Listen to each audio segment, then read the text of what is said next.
Assalamualaikum warahmatullahi wabarakatuh. Kaifa halukum ayyuhat tullab al-izza Universitas Muhammadiyah Lampung. Alhamdulillah bil khair. Alhamdulillah. Alhamdulillahirabbil alamin wa bihi nasta'in ala umuri dunya waddin. Salatu wassalamu ala asrafil anbiya'i wal mursalin walhamdulillahirabbil alamin. Pagi hari ini kita akan belajar tentang usulul fiqh. Untuk itu, Pak Rizkal minta kalian pertama-tama membuka aplikasi Mabadiul Awaliyah di Play Store. Pertama kita buka Play Store dulu. Oke. Setelah kalian buka Play Store, cari usul fiqh lengkap. Oke, setelah itu ada aplikasi Mabadiul Awaliyah. Nah, ini Mabadiul Awaliyah, silahkan kalian download.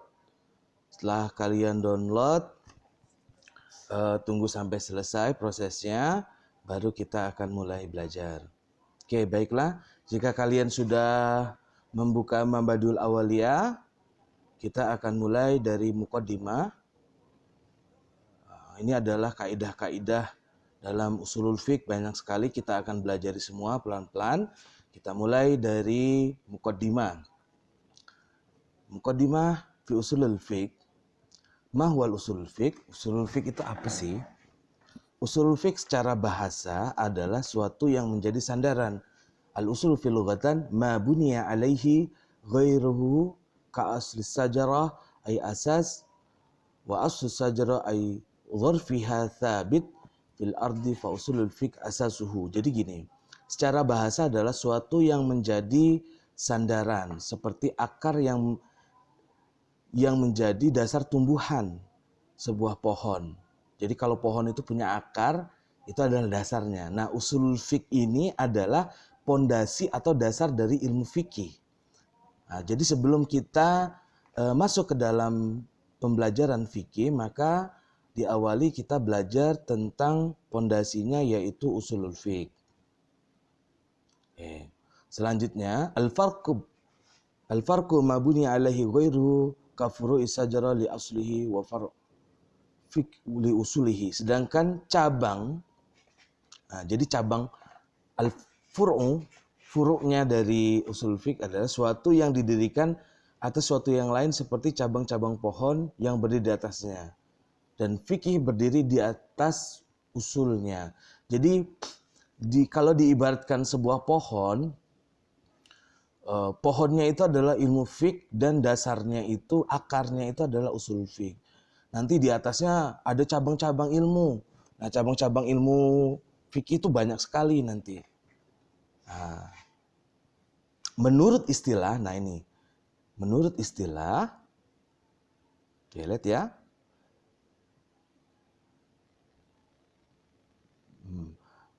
Menurut istilah, yuqalu ala dalil wal qa'idah kulliyah liqaulihim al-aslu wujub shalah kitab ay dalilun ala wujubiha al-kitab qala Allah taala aqimus shalah. Contohnya begini, menurut istilah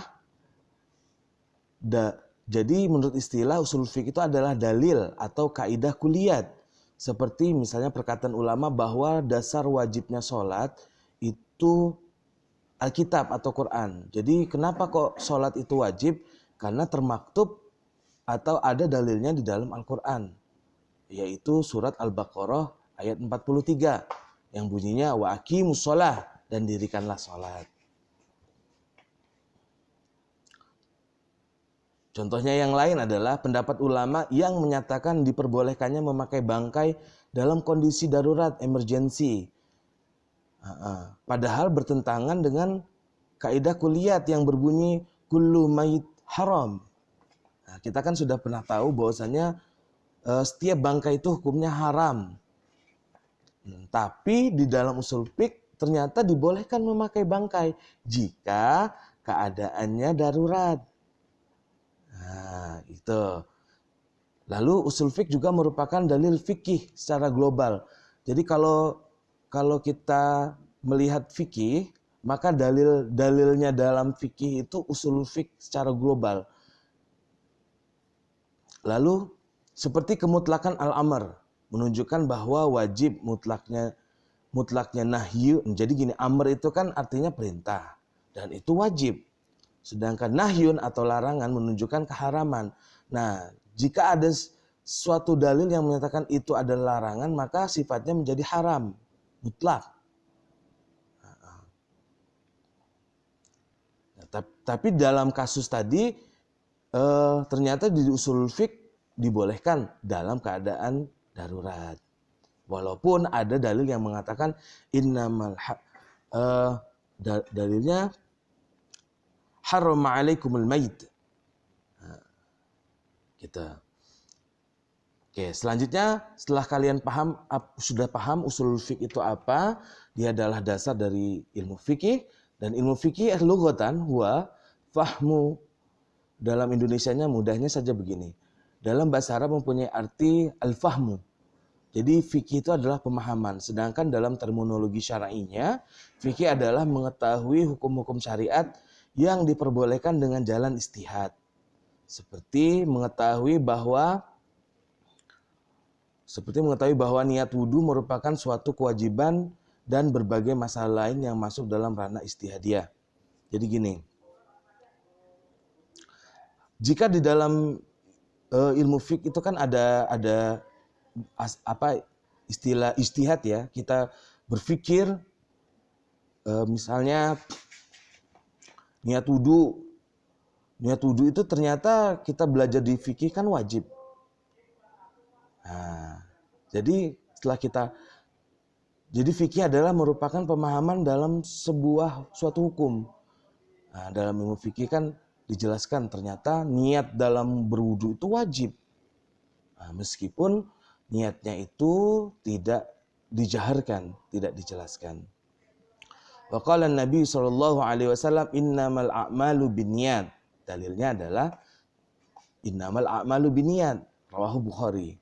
Nah, fikih berbeda dengan ilmu syariat yang diketahui tanpa menggunakan metode istihad, seperti mengetahui bahwa salat 5 waktu adalah wajib, perbuatan zina adalah haram, dan berbagai permasalahan lain yang ditetapkan dengan dalil qat'i. Ilmu seperti ini tidak dinamakan fikih. Oke, jadi fikih itu merupakan pemahaman dalam sebuah landasan hukum ya. Suatu amal ditetapkan hukumnya apa lewat fikih. Sedangkan ilmu adalah sifat yang dengannya suatu yang dikehendaki bisa diketahui dengan sempurna. Jadi ilmu itu merupakan sifat untuk mengetahui, pemahamannya mudahnya gini. Agar suatu itu jelas dan sempurna, maka kita harus mengetahuinya dengan ilmu. Sedangkan al-jahlu, adamu ilmu bisyai'. Al-jahlu itu artinya bodoh. Bodoh itu artinya tidak ada pengetahuan akan suatu perkara. Selanjutnya zonnun. Dalam usul fiqh kita akan mengenal tentang zon. Zon itu adalah perkiraan. Nah, perkiraan. Jadi kalau di Indonesia kan menilai suatu yang lebih kuat daripada 2 perkara. Misalnya jika ada 2 perkara yang ingin kita tentukan hukumnya apa, maka kita perkirakan lebih baik ini berdasarkan misalnya yang satu mudaratnya lebih kecil, yang satunya lagi manfaatnya lebih besar. Maka kita ambil yang pastinya yang manfaatnya lebih besar. Misalnya dua-duanya punya mudaratnya sama, tapi yang satunya lebih kecil, maka kita ambil yang lebih kecil mudaratnya. Oke, itu azon. Nah, selanjutnya al-wahmu. Al-wahmu adalah menemukan suatu yang kurang kuat dari 2 perkara. Syakun adalah, nah ini syak, menemukan persamaan dalam 2 perkara. Misalnya ada 2 perkara yang berbeda, terus kita cari persamaannya, maka landasan ini disebut syak.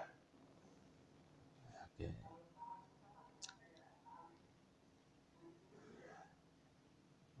Jadi selanjutnya pembagian hukum syariat. Hukum syariat disebut al-ahkam. Al-ahkamu tis'atun. Dalam selanjutnya kita mengenalkan hukum syariat. Hukum syariat itu ada 9. Yaitu wajib, mandub, mubah, haram, makruh, sahih, batil, rukhsah, dan azimah. Oke, pelan-pelan kita akan membahas 9 hukum syariat ini. Al-wajib ma huwal wajib? Al-wajib huwa ma yusabu ala fi'lihi wa yu'aqibu ala tarkihi.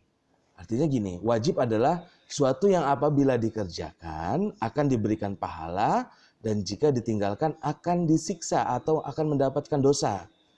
Contohnya apa? Salat 5 waktu, puasa Ramadan itu hukumnya wajib. Kalau kita nggak melaksanakan salat 5 waktu ataupun puasa Ramadan, maka kita mendapatkan dosa. Selanjutnya, mandub. Apa itu mandub? Mandub adalah suatu yang apabila dikerjakan akan diberikan pahala. Dan apabila ditinggalkan, tidak akan disiksa. Contohnya, sholat tahiyatul masjid. Ketika kita mau masuk masjid, kita disunahkan untuk sholat tahiyatul masjid. Nah, maka ketika kita melaksanakan sholat tahiyatul masjid, insya Allah kita akan mendapatkan pahala. Tapi kalau kita tidak sholat tahiyatul masjid ketika masuk masjid, ya tidak mendapatkan dosa, tidak apa-apa. Itu disebut mandub atau sunnah, biasa kita kenal ya. Selanjutnya ada istilah hukum haram. Ma yusabu ala tarkihi wa yu'aqibu ala fi'lihi. Artinya gini, suatu yang apabila ditinggalkan akan diberikan pahala dan apabila dikerjakan akan mendapatkan siksa atau mendapatkan dosa.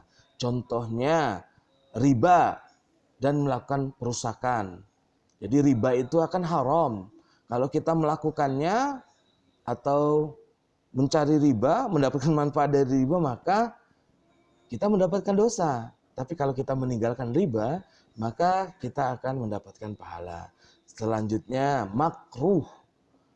Makruh adalah ma yusabu ala tarkihi wa la yu'aqibu ala fi'li. Makruh adalah suatu yang diberi pahala apabila ditinggalkan. Kalau kita tidak mengerjakan, kita dapat pahala. Tapi tidak apa-apa atau tidak disiksa atau tidak mendapatkan dosa apabila kita kerjakan. Contohnya seperti mendahulukan yang bagian yang kanan ketika wudu. Kalau kita wudu kan yang kanan dulu.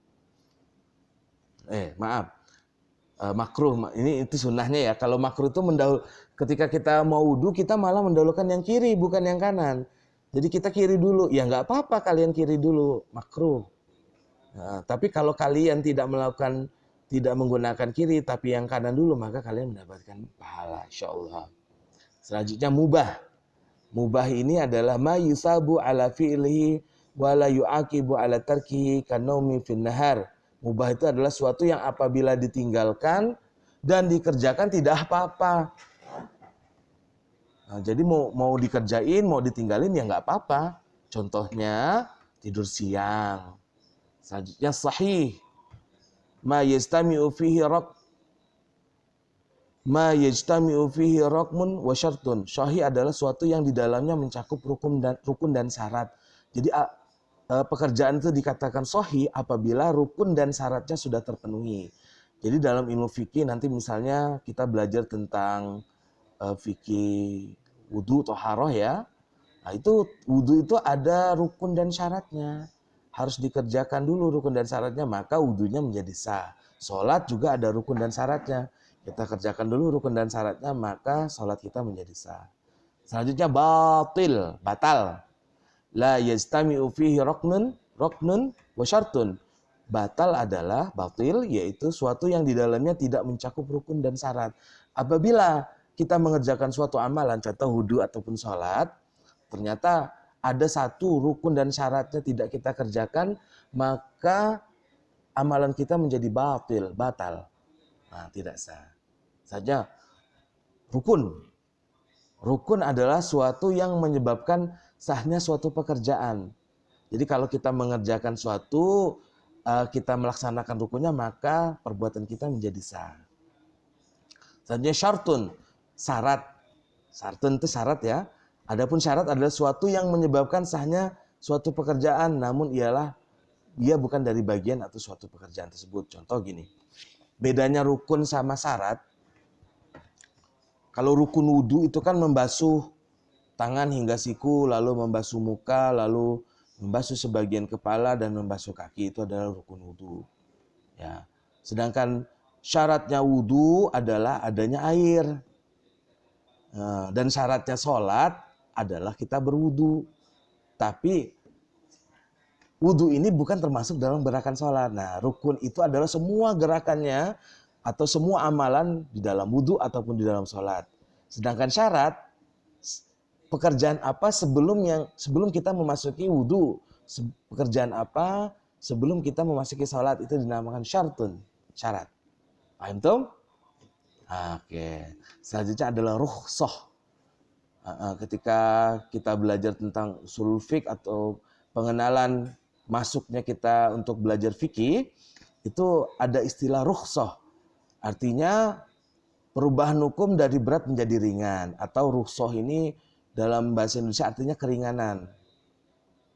Seperti contohnya diperbolehkannya membatalkan puasa bagi musafir. Kan puasa Ramadan itu hukumnya wajib. Karena kita lagi menjadi musafir, sedang perjalanan jauh, maka kita diperbolehkan untuk membatalkan puasa. Kita mendapatkan rukhsah atau keringanan. Meskipun ia tidak merasa keberatan untuk melanjutkan puasanya. Padahal dia sanggup. Kamu kan kuat badannya. Sanggup puasa hingga sore. Tapi sebenarnya kamu mendapatkan keringanan. Atau juga tadi boleh memakai bangkai jika dalam keadaan emergensi atau keadaan darurat. Oke. Selanjutnya azimah. Nah, ini yang terakhir, yang ke-9, azimah, yaitu hukum seperti kewajiban sholat 5 waktu dan haramnya memakai bangkai bagi yang tidak terpaksa. Nah, azimah ini adalah al-hukmu kawujub. Jadi hukumnya seperti wajib. Azimah.